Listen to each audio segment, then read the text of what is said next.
I'm going to kick this off by just giving an overview of how the Community Foundation works to help all nonprofits here in our community. And a lot of this might be review for some of you, but it's a nice way just to kind of put it in a framework. We do have some exciting announcements today about a couple different things, but let me just start with the generalities. So here's our framework that we use to work with the nonprofit sector. Certainly we're known for making grants, and that's why most of you are here, I'm sure, and we'll be talking about these different grant-making programs, Helping Today, Shaping Tomorrow, the community fund drives process, if you're doing capital campaigns. We also do urgent grants. We do, now we're doing capacity building grants for training programs, mini grants. Many of you receive grants from our donor-advised designated programs, and we also have a large scholarship program. So in addition to grant making, we do some other things. We label them special initiatives. You're all familiar with Erie Gives, and we'll be talking about that. With Penn State Erie, we run the Erie Vital Signs Project. Other things are listed there, including the Women's Fund, Donors Choose, and we also sponsor events. Many of you approach us for relatively small amounts of money to sponsor some of the projects you're doing. In the area of community leadership, we try to work with other partners in the community to address some of our larger problems, and there's some examples we've been working on. In the donor engagement world, we can't do any of this without donors, and it just is important to reflect here for a second. All this money is given by local people, primarily all local, who create permanent endowment funds that are here forever. And they're here to support the changing needs of the community. And we just couldn't do any of it without them. So we need to always pause and thank our donors. The foundation also manages regional affiliates in Corey, Northeast, Union City, and Findlay Lake, New York. They all have their own processes and grant-making priorities and separate boards, but our office does all the back office work. And these are sources of support for you if you have projects in those areas. Many of you have endowment funds with the Community Foundation, and we do our best to try to be good stewards of that, and wherever possible to try to provide some value-add services that might be make it more attractive to a donor to give to your endowment fund. And we also, of course, provide significant support for the nonprofit partnership and their operating support, and also assist with the capacity building grant making of NPP. So that's just a very general overview. Some of the big news that you, I think, have heard of, and we'll talk about a bit more. In December, Tom Hagen, on behalf of the family, made a $10 million gift to the Community Foundation, and that is being used in two ways. It's to create the Susan Hurt Hagen Fund for Transformational Philanthropy, which will make grants. And it's also going to create the Susan Hurt Hagen Center for Transformational Philanthropy. And this is our carriage house in back of the Community Foundation. That's being renovated outside of the gift. Additional private funding is coming to renovate that. We will initially house the nonprofit partnership there sometime probably first quarter. And we hope that over time, this will provide a gathering spot, maybe for other private foundations to work together to try to coalesce funds around key community issues. It will also have state-of-the-art training facilities for use by MPP and for anyone else in the community that's interested in that. Plan, again, types of grants we make. Again, more of an overview, but these will all be talked about in more detail.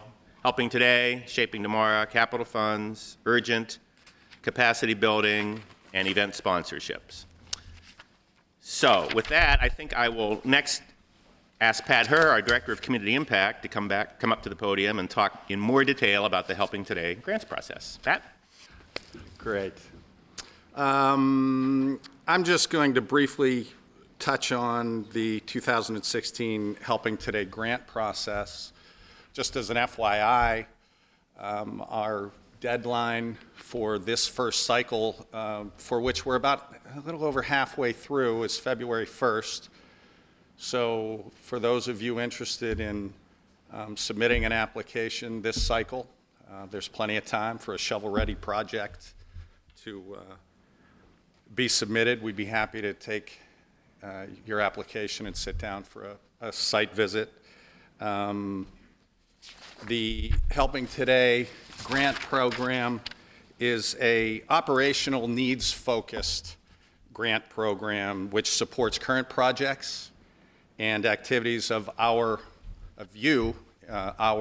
local nonprofit partners. Helping Today responds to specific tangible needs. Although you cannot exceed $30,000 in your request, we like to think of Helping Today as sort of a piece of the puzzle. So the project obviously can be bigger than that. Helping Today is time limited. So what we'd like is to see projects that you can complete within a 12-month period. Helping Today is an extremely flexible program. It's one of the strengths of it is its ability to sort of accommodate a number of different, a large variety of needs. For example, current program enhancement. These grants normally focus on quality improvements. They can add a best practice element to an existing program, and they can improve they can do such things as like improve your organization's ability to measure your outcomes, something that we all know is an extremely important component of grants now and in the future. Program expansion projects are really aimed at growing an existing program or developing it.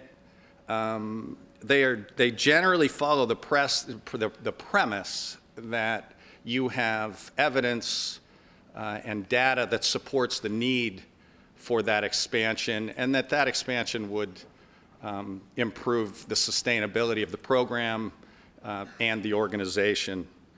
Communications and marketing projects are aimed at developing tools to expand your audience and tools that can better tell your story. The capital, facilities, and systems needs category is aimed at improving equipment and just general operations of your organization. Technology grants and vehicle purchases, as many of you know, require a 50% match. Technology requests are really focused on management and information systems, improving equipment, hardware, software, network resources, and vehicle purchases are really, the main criteria is that they support and enhance the mission of your organization. Great ideas is exactly that. It's sort of self-explanatory. We've talked over the year and a half about, potentially changing that category or sort of blending it into the others, but I don't think in a grant program like Helping Today it makes any sense to eliminate the possibility of just a great idea. Next slide is just a review of the grant review process. It starts with the pre-application meeting. As I mentioned, we are a little over halfway through this first cycle, but we're interested in talking to you about projects that may be in the development phase or may be ready to go.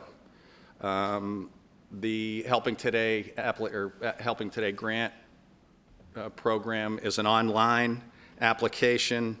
Once applications are submitted, the community impact team completes the due diligence process, an overall review of the application and some intangibles, looking at budgets. We're trying to incorporate more and more the site visit as not only part of the pre-application review, but also as part of the monitoring requirements that are afforded to those organizations that are selected for Helping Today grants. After all applications have been submitted, the community impact panel or the community panel gets together and reviews the community impact team's recommendations and then makes their own that are often in accordance with ours, but not always. And then ultimately, those recommendations go to a review and decision-making process done by our Board of Trustees. We then notify applicants of the decision. I make those phone calls, some great, some not all that fun. And then we send out a grant award letter that may have some stipulations for the award based on the fact that some of the awards are partially funded, and that can have an impact on the delivery of your project. Grant award letters are sent, and then, again, I mentioned earlier the evaluation reports. Each grant requires that you report to us at the 6-month and then prior to the completion of your project, just to make sure that everything has gone in accordance with your plan and to give us an opportunity to evaluate your evaluation plan to make sure that things have sort of moved forward the way you anticipated. Next are a couple examples of some grants that were awarded last year. Of course, the Experience Children's Museum, I hope you've had a chance to visit their Discovery Corner, the outdoor classroom. A grant from Helping Today helped to finish that terrific display. Erie Dawn used a program enhancement project to incorporate some best practice, evidence-based activities into their housing support program. And I think we'll see in the coming year the impact of that. And the Erie County Diabetes Association is now able to offer improved access to diabetes prevention and management to specifically some of the ISL population, but also just in general those in need. And we were really happy to make that award. The Helping Today guidelines, or deadlines, I'm sorry, are right there, upcoming here in February, so hustle to get those in. Again, a real strength of the Helping Today program is that it runs year-round. You know, it's really, it can be a training ground for new staff members that are just learning how to write grants. It can be a real opportunity to develop an idea with some third-party assessment and evaluation, real independent, democratic evaluation. The Helping Today process has, I've felt very fortunate to manage this program. It really is what, you as grant makers or programmers are really looking for: independent assessment, democratic decision-making process. It really gives you the opportunity that I know all of you are looking for, is to try out new ideas and new ways to expand your mission and the effectiveness of the programs that you have. So February 1st is the application deadline coming up, and we have one in the spring, one in the summer, and finish up in a pretty quick grant process in November. As Mike mentioned, we're going to get more involved in some capacity building, managing the mini grants program. We've been supporting the nonprofit partnership in this endeavor. I think this really helps us and fits with a lot of the work that the community impact team does with the variety of different grants that we operate. In 2016, capacity building grants for nonprofit management and governance will be awarded by us. The capacity building grants will fund strategic planning, help with annual reports, websites, social media, keeping in line with how the nonprofit partnership has been doing this in the past. Organizations interested in capacity building grants, just give me a call. Anytime. There's a deadline for letters of inquiry coming up in February on the 17th. But if you'd just like to talk over capacity building activities and things in general, feel free to give me a call. All capacity building grant applications will be due on the 15th. So I think that's it, and I'm going to ask Mike to come back up and give him a rousing round of applause. Yeah, right. That was real rousing. So it's kind of funny to be up here and see all down there. This is an efficient way to distribute the information, but at the end of the day, the bottom line is just call us. Please, we want to talk with you and have as many conversations as we can. So here is a little bit more on our Shaping Tomorrow grant making, which I think many of you, well, you're interested in both, but this is a lens we've been using really for the last 6 years. Helping Today, Shaping Tomorrow, and we now have additional resources to, we hope, put some things on steroids, and we hope to make a significant difference in the community, but we need your help. So Shaping Tomorrow grants, as in the past, they're generally multi-year. We certainly are looking for collaboration. And on that point, we've had some success collaborating as grant makers also. I mean, for years, people like me have said, gee, nonprofits need to work together. Well, why can't grant makers work together? And we had a nice relationship with the Gaming Revenue Authority last year. And while we make our own independent decisions, we were able to coalesce more money and be able to do bigger things because of that. So we're going to try to do more of that in the future. Shaping Tomorrow grants also have to be evidence-based and reference Erie vital signs. That's what we're looking for, how to take that data on vital signs and move it one way or another. We're going to be using this phrase transformational a lot. Now, what does that mean? You can put your own definition to it. We don't have anything precise, but we're looking for big ideas, big bets, which involve a little bit of risk, I'm sure. But business as usual just isn't cutting it in Erie anymore.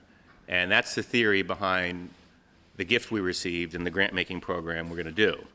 As evidence of that, it was a $10 million gift, and we're not going to just endow it and spend the income, right? If you endowed it, you'd only spend 4 or 5%.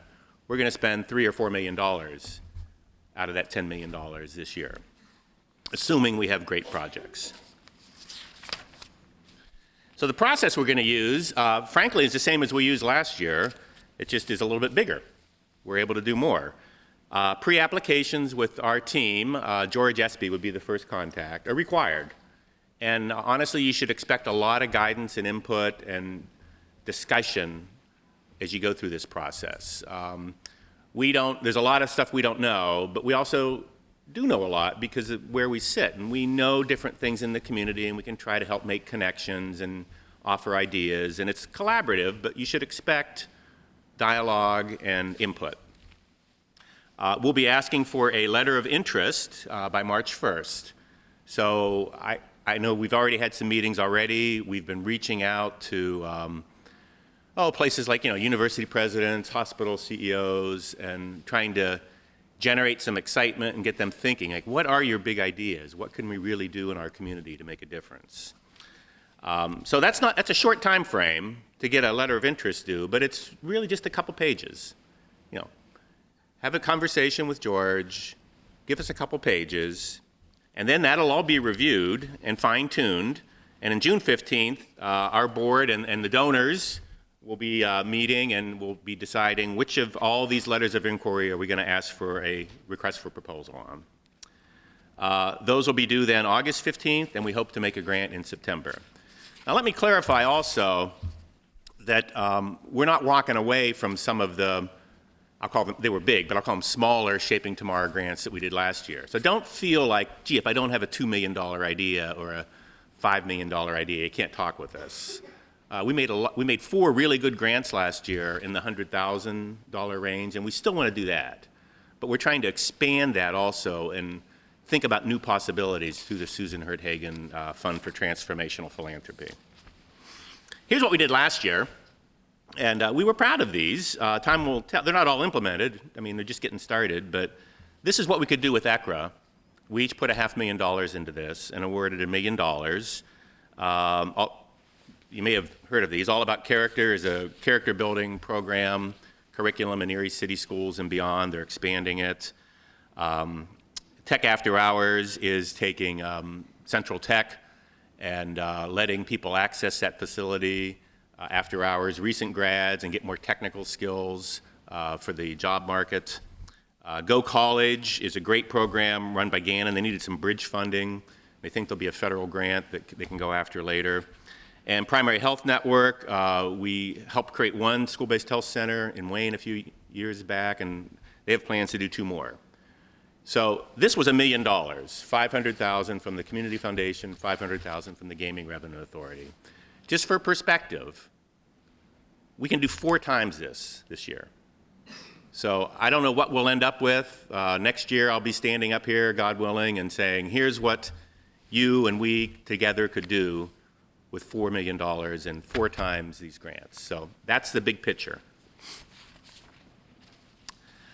On the capital campaign topic, I think most of you know this, but there is a community fund drives committee facilitated by the nonprofit partnership.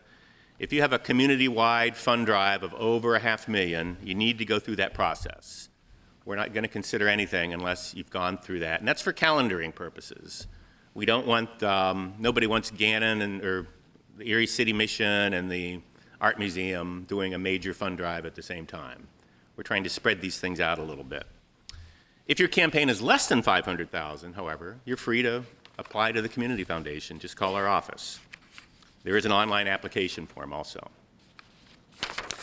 And then finally, urgent requests. We certainly need a schedule for fairness purposes, but we also understand our quarterly schedules don't always sync up with your immediate needs. So we do make some funding available between meetings. It's a simple couple-page letter. Tell us what happened. The roof blew off. The boiler blew up, et cetera. These are generally small grants, maybe 3 to 5. They're not 30 or 40 or 50,000. They're 2 to 5, maybe. And you simply call us. It's an expedited process. I review it with the board, and if we can make the grant, we will. So that is an overview of the grant making, ways that we help the nonprofit sector, try to help, beyond grant making are listed there. We get feedback from you, and here are the things you're telling us. Some of these we're okay at, some of these we need to work harder at. Provide additional funding information. What else is out there? What else can you pursue? Increase awareness of local nonprofits. We try to promote your work, and Aaron's going to be up here in a bit, but give us your stories. Some of you are really good at that. Others we need to know more about. And I think we're pretty good at generating publicity, and we want to promote the work you're doing. So we need to hear that. Assisting with recruitment of board members or other volunteers. The nonprofit partnership has a program for that. But if there's just informal things we can do, we want to help.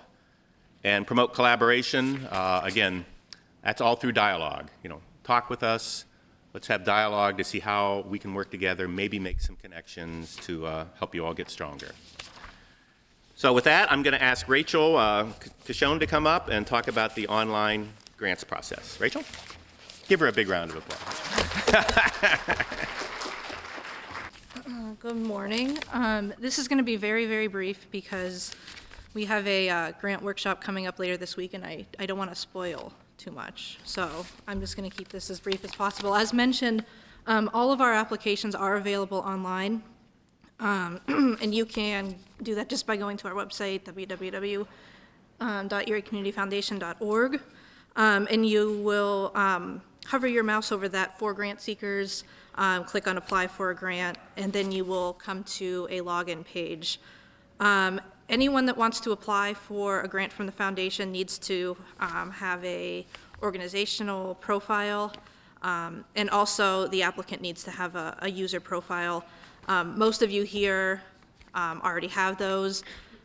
If you are new to not only our online grant system, if you're a new organization and you want to go ahead and create an organizational profile on our system, and you need some help, please feel free to give us a call and we will walk you through that. It is a very easy process, but we're here to help as always. Also important that each application has its own access code. So after you log in, it's going to ask you for an access code, and you're probably not going to know what that is. So to kind of go back to our grant making process, the first step in that process is to give us a call, the community, any one of us on the community impact team, George, Pat, or myself, and set up a meeting with our team to discuss your project. And then during that meeting, we will provide you with that access code, so you'll be able to then get into the application and complete it. So that is very brief, and I hope I pulled you all in, and you will be interested, if you haven't already heard, on Wednesday, this coming Wednesday, we are holding a Helping Today grant application workshop at the Blasco Library. It's from 1 to 3. And just to reiterate that this is not a general grant writing workshop. This is going to be specific to our Helping Today application. We're going to go over it question by question, kind of give you an idea of what we're looking for when we're asking specific things. And it's also a great time for you to ask any questions, about that application. And then we'll also go over that registration process that I just touched on briefly. We're going to go over that in a little more detail. So if you would like to attend that workshop and you haven't RSVP'd, stop by and see me before you leave, and I'll take your name down. Or if you get back to the office and you think about it and you do want to attend, just give us a call. Donna will take your RSVP, at the desk, and that's all you need. That's all you need to show up. So like I said, I was going to be brief. I am now going to turn it over to Erin Fessler. She's our Vice President of Marketing and Community Relations, and she's going to talk about some additional funding opportunities available through the foundation.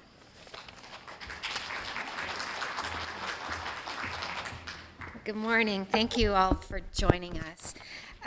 So today I want to talk to you about our event sponsorship grants. Last year, I can't believe a year has already gone by, we introduced those to you, and last year was the first year that we did it in a very systematical way, and it worked really well. We have a budget of $45,000, and so we try to divide that among all the nonprofits. And so how you can get a piece of the pie is going to our website and click on for grant seekers. And there you can download an application. It's a one-sheet application. It's very simple. It's an event sponsorship application. Then mail that form. We have 2 deadlines for the application submission, which you can see on the screen. March 1st, and those are for your events that are taking place January 1st through June 30th. And then May 2nd for events taking place July 1 through December 31st. And the reason we split that up is last year, we were afraid we were going to run out of that $45,000. So this way we're trying to make it a little more fair for all of you. The sponsorship of events range between $100 to $2,000. Again, these are little grants that we make just to help your event go a little bit further. What we really like is when you give us sponsorship levels, and so if you give $100 as a sign, $500 as tickets, and the list goes on, that helps us because we like to have our board members or some of our staff come to your events and learn more about it. And so if there are tickets, sometimes we'll go to that sponsorship level so that we can get our board members and staff at your events so that there's more knowledge going on at the Erie Community Foundation. The second part I want to talk to you about is Erie Gives. And just to recap, Erie Gives 2015, we raised over $2.8 million in just 12 hours. And since we started this in 2011, we've gone up $500,000 every year. And just to give you a little perspective, so we started in 2011. We had 213 nonprofits participating. In 2015, we had 339 nonprofits participating, so we went up over 100. But then what's more fascinating is how the public and the community responded. In 2011, we had 4,900 donations, but in 2015, we had 14,667 donations. And that's amazing how thanks. So in 2011, we raised $771,000, and then as you can see in 2015, it was $2,843,371. I know that's not the Powerball, but I think that's pretty impressive for Erie, PA. And Of that 2.8 million, another 211,000 was eligible for employee matches. So that's not even included in the 2.8 million. So some of you might have received gifts in December or maybe even January from people who work at like Erie Insurance, PNC Bank, GE. They all have matching programs. And so more money has trickled in that we don't even account for in those numbers. So Erie Gives 2016 is going to happen on Tuesday, August 9th, and it's again from 8 a.m. to 8 p.m. at eriegives.org. We just flipped the switch on it. I gave them permission to flip the switch this morning because we want you to go to that website and register yourself. And sometimes nonprofits will ask us, why do I have to re-register? Can't you use the information from last year? Well, a lot of nonprofits change executive directors, you change phone numbers, you change addresses, and we can't manage all of that. And so we would hate to post your profile and not have it be correct. So it's a simple form for you to fill out. Just go online to eriegives.org and we'll start adding you. After you fill out the form, you'll get an automatic reply that we received it, and then Christina Brown will be in touch with you in case we have any questions. Then we will distribute the checks on Friday, August 26th at the zoo again. We moved the time up to 9 a.m. instead of 10 a.m., so you can start your day at Erie Gives on August 26th. So, as I mentioned, all nonprofits returning new must complete the registration form. Registrations must be completed no later than July 29th. That's when that's our drop dead deadline, because we want to be ready to really promote it to the media, and we'll be doing a lot of advertising. The board has given us a little bit more dollars to promote your message. All of Erie Gives is possible because of sponsorships, and the Erie Community Foundation Board has agreed to increase our create the match pool, and we're increasing ours to $110,000. When we started this in 2011, it was $75,000 in honor of our 75th anniversary. But the board, just at our last board meeting, increased it to $110,000 from $100,000 last year. We have a commitment from GE Transportation for $50,000. Northwest Savings Bank has committed $20,000. EE Austin has committed $10,000, and we have about $40,000 more that is pending that we're talking to other sponsors. And when it draws near, you'll be hearing who they are and what their names are. And we really hope that you support those organizations because they're really supporting you. So, as Mike mentioned earlier, we really need you to tell us your stories. And if you have a good story to share, shoot us a picture and a paragraph. That's all we need, a picture and a paragraph. We did this a couple years on our Facebook page, and it increased our likes by almost 1,000 because we were sharing all of your stories. Every day we were posting 3 and 4 stories, just a picture and a paragraph. Sometimes it was just a paragraph. And it really drew a lot of excitement over Erie Gives. So the more you tell us, the more we can share with donors and with the community. So that is it for what I have to say, except we want to thank you, and we want to thank you for coming. We want to thank the Erie Playhouse, Almy Clerkin, who's in the back, and she and Christina have been running the PowerPoint. Thank you for doing this. The Erie Playhouse opens their doors to us to have this event, and Almy even goes a step further and calls the parking authority and has asked them not to ticket cars for this extra hour. So, I mean, she goes above and beyond. So I want to share with you that next on the Playhouse stage, you can see this really interesting set behind our screen, and that the Youth Theater is opening The Snow Queen this Friday, the 15th, and it will run through Sunday, the 24th. You can take a brochure as you leave for theater dates and times. And Almy wanted me to tell you, and I agree with this, we have a great performing and visual arts in Erie, and if you do yourself a favor and have places like the Erie Playhouse as part of your family's entertainment options, you're doing Erie a great favor. You're making our community stronger. So thank you for joining us. We'll be mingling around if you have any questions or need more information. But have a good, Happy New Year.